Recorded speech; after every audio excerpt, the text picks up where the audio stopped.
As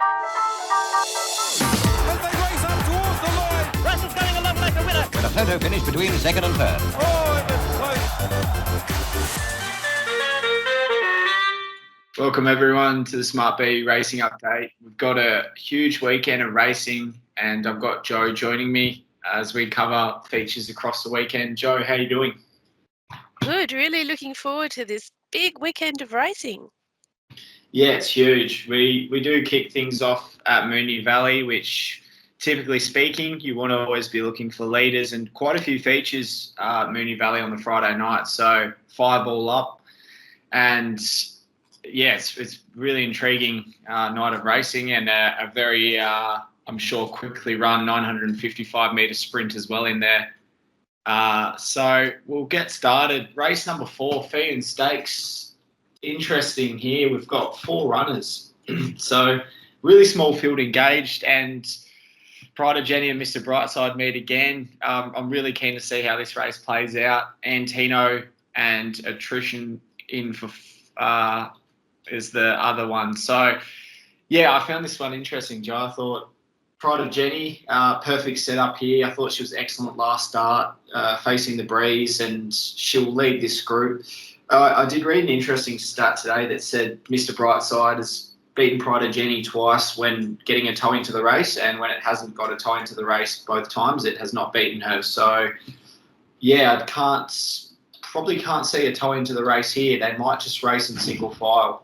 But I've got Pride of Jenny on top. I think she's suited by the tight track. She'll lead for fun, and it's just going to be a race of timing. It's going to be a bit of a cat and dog race. But yeah, that I'm going to be with Pride of Jenny. Do you like anyone in this? I like both of them. I kind of think Pride of Jenny might have the edge this time, although I love Mr. Brightside. But I'm also very aware that in small fields, strange things happen. And I've seen a lot of small fields where the absolute outsider wins. I can't see it happening, but you never know. I agree. All the time. It's weird, isn't it? Like I see the outsider constantly in these small fields take it out. It's almost more common than the favourite.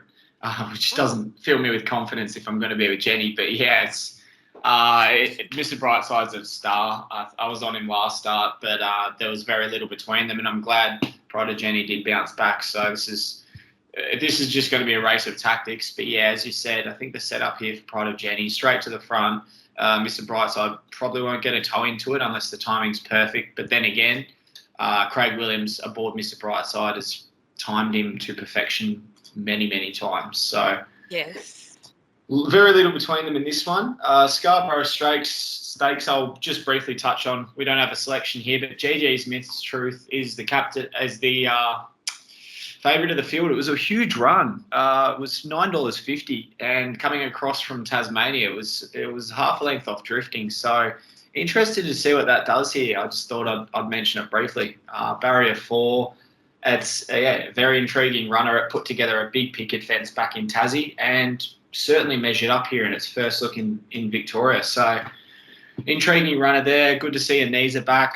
Bold Bastille, I was keen on last start, who was quite good, beaten by Bellatrix Star, who's also in this. And also Matisse is an interesting runner. That was not far off Hayasugi and Lady of Camelot, and then came out and won easily and put away. So I'm interested to see what the market does there. Barrier 11 first up at Moonee Valley doesn't sound overly appealing. But, yeah, maybe keep an eye on the market moves there. Did you like anyone in this one, Jo? No, I thought it was a really open race. I thought it's one of those races where you pick 4 or 5 and box them in a trifecta. It will be interesting to see how the Tasmanian goes because, I mean, we don't get that many Tasmanian horses racing on the mainland, so they obviously think it's pretty good. No, we don't. That's right. It might be the next inevitable. We don't know, but yeah, this is a good field. So intriguing race. Race number 6, also a really quality race. I've sort of got a couple of these. I've been pretty happy with backing lately and collecting. Evaporate, I was best bet a few times. That's been getting the job done in good style and on this track. Dawn Service was outstanding last start. Didn't give anything a look in. And I'm keen to see how that goes here. And Dagger's also a really quality runner. Henleen was very good behind Lady Shenandoah, has some really strong Sydney forms, so that should be measuring up. And even Rudy Royale, I know that just broke maiden last up, but it did it in really good style, beating a Thanatos who was very good last week on Sunday. So pretty open race. Do you like anyone here, Jo? I like Evaporate. It's flying. Yeah, it is, isn't it? Yeah. The last start win was really good. It was our best bet for the day. It was nearly 3-length win, and that was carrying 60 kilos. So it drops in weight, gets a good draw. If it holds its form, looks very hard to beat. Again, looking for the hat trick at Moonee Valley.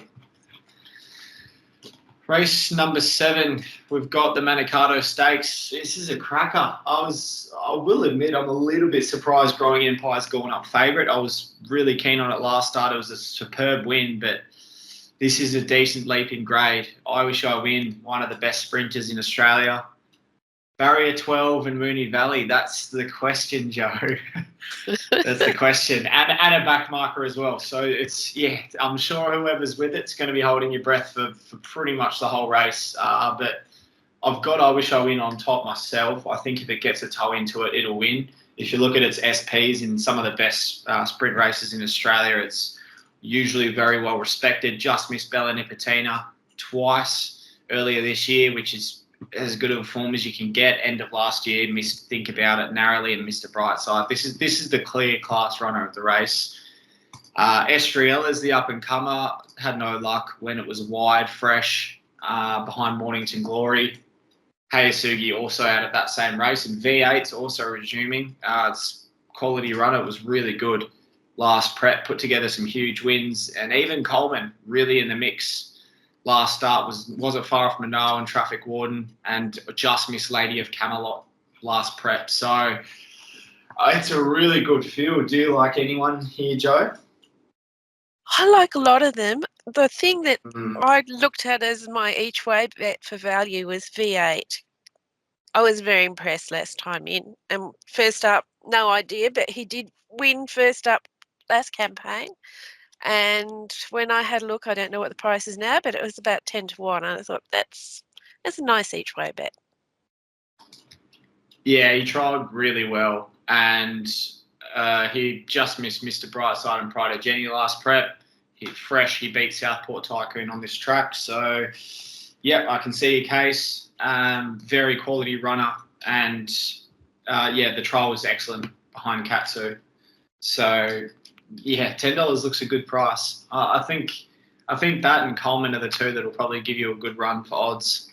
If Coleman finds that Lady of Camelot second, carrying 52 kilos from the pole, that'll be very hard to beat. But yeah, I don't know what to do with Growing Empire. It could be anything. I know there's big raps on it. Its last start win was outstanding, but this is a good leap in 3 or 4 grades, in my opinion. And then I Wish I Win, I think, is one of the best we've got in Australia when things fall into place. Yeah. Do I trust it at the Valley with Barrier 12? Not really. So yeah, that's the query. But I thought its last run was brilliant. It wins the race with a bit more luck, but I think that's its pattern. So yeah, very intriguing race.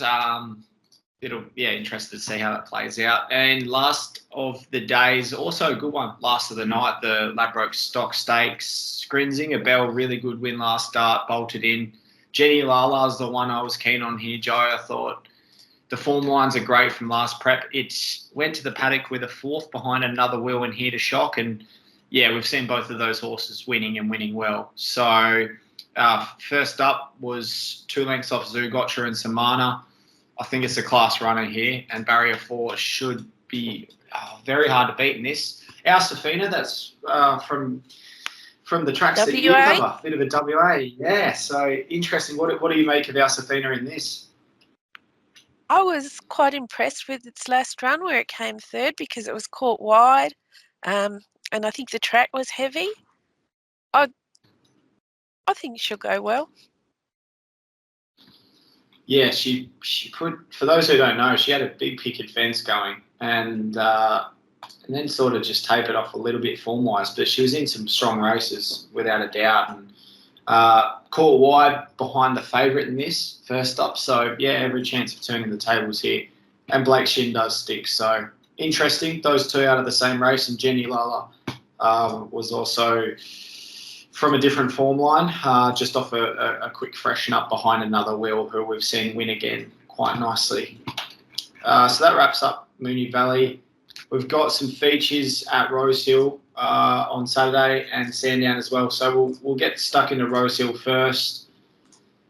Big card of racing, another one of these 10-card races, and of course the main race of the day, the Golden Rose, which I'm sure many people will be tuning in for. It's a really quality field this year, I think, and I think it's going to be a tight finish.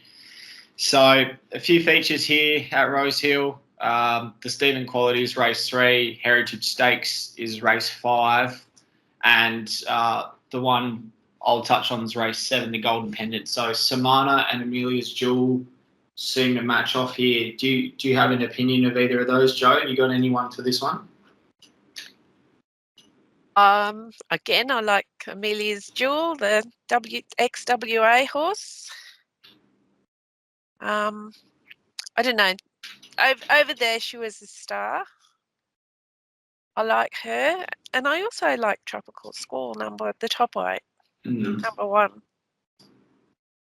Yeah, I can see the Valley suiting Tropical Squall. Thought that was a really good chance as well. It'll have the speed to lead.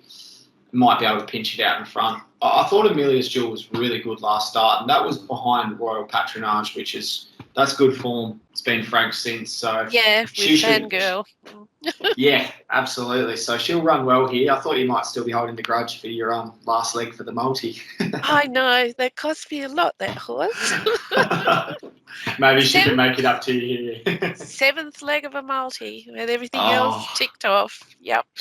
And then it was the today shortest she ran as well, wasn't second. it? Yep. Oh, no. Yes. So that's the Golden Pendant, the big one, the Golden Rose. This is a quality field. Broadsiding's favourite was just had such a good last prep. Over in Queensland, that last win was dynamic by 4.5 lengths. He's down. Bigger fish to fry here, but barrier 1, James McDonald. Traffic Warden was excellent, fresh. A few people were keen on it. I thought it was a very good win. And Stormboy was out of that race and just was tardy out and had to use too much petrol. I think Stormboy can turn the tables, but it'll need to jump from barrier 11. Can't be missing it from there. Linebacker, I thought it was an excellent run on the inside along the rails behind all of the above mentioned, Traffic Warden and Stormboy.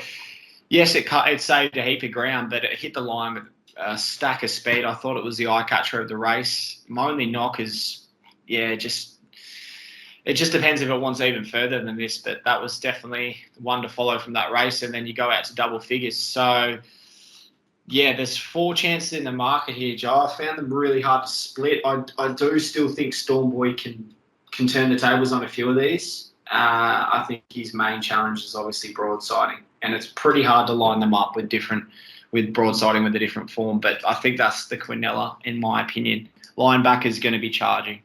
Did you have an opinion in this? I'm going for Stormboy too. Yeah, he's third in the market, and I just really like him. I think this barrier 11's not perfect, but at his best, he can win this. Yeah, I think the next few days, a lot of these races are tactical, aren't they? You've got, I think Stormboy is probably the best horse in this race, but barrier 11, whether people are going to rev him up and get him to, if he jumps slow, he'll need to work. So it's probably a game of tactics this again. I think if he jumps clean, he gets the front, I reckon he'll win. So if he's tardy out, then it could be risky. Yes. Shannon Stakes as well is the last feature at Rose Hill. Celestial Legend, I was pretty average first up, but should be fitter. Had to carry a fair bit of weight that day and does have to do so here again. Bases loaded, should land on speed, just run down by NCAP out of that same race, and that was a really good effort fresh. Thought it was a good run. And a more victorious, also highly capable runner. It's was second to Tom Kitten Fresh. Not really franked since, but yeah, definitely capable of measuring up here. And then New Energy comes out of that same race with NCAP bases loaded and a few other of these, including Celestial Legends. So a lot of these out of the Theo marks. So is there anyone you're siding with, Jo? I'm not really keen on this race at all. If I did have a bet, probably bases loaded. Yeah, I just was think on it last Waterhouse. start. Yeah, and I think Waterhouse Stable's really starting to fire up for the spring now. I just noticed a couple of runners today. Just they seem to have reached that really polished stage. Yeah, definitely. When they do, they're pretty deadly. So I see the case there. I'll just briefly touch on the Sandown Stakes as well. Craig favourite here, Nicolini Vito. Big run last start, was caught wide and run down by Chrysaor, who meets it again. Desert Lightning gets the pole position, and Holy Man's also racing well this prep. I was probably keen to go with Nicolini Vito. I thought it was really good in defeat last start. I do like Craig, but it looks short enough in this, I think. 260. This is a decent step up in grade, and Desert Lightning will run well from the pole position. Is there anyone you like in this? I like the number 4, Chrysaor.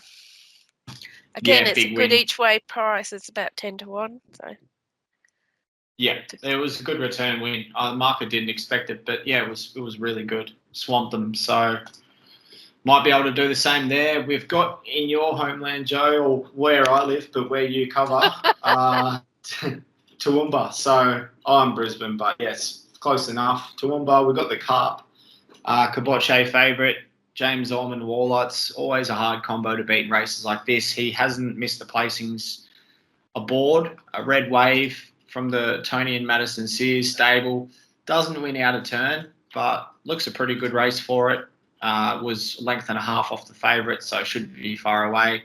Tidal Creek, half a length off the favourite. So a lot of these meeting again and then double figures. Do you have anyone for this, Jo? for the Cup, I've gone for Kibosh from Red Wave. Yeah, a lot of them are meeting again. There's three big races at the meeting. There's that one. There's the Wheatwood Handicap, which is race 8. That's the listed race. And the favourite in that is Yellow Brick, who was runner-up last year in this race. And then there's a couple at value that I think have a chance to knock it off. There's Wanda Rocks, who's about 420. And then there's also a horse called My Baby, number 6, who absolutely stormed down the outside for a length win over here 2 weeks ago. And it was really big odds when I was looking at it this morning. And I wouldn't be surprised if that managed to make it into the first 3 home. But very good. Yeah, it's where do you feel Kibosh is going to get to from 16? Do you think Orman will press the button early or just ride it cold? I think I don't think it'll go early. Yeah. Interesting race there. Toowoomba long straight, so he's got time. They usually can wind up from there. And that's everything. So looking forward to what is a big weekend, and very, very keen to see tomorrow night's races at the Valley. Don't forget to follow our socials on SmartB, Twitter, Instagram, the website as well, and give a listen to our SmartB Sports Update. Jo, thanks for joining me. And looking forward to seeing the Fan Stakes and how the 4-horse race plays out. Yes, the best 4-horse race in a long while. Absolutely. Thanks everyone for listening. Thank you. As they race up towards the line. Russell's going along like a winner. With a photo finish between second and third. Oh,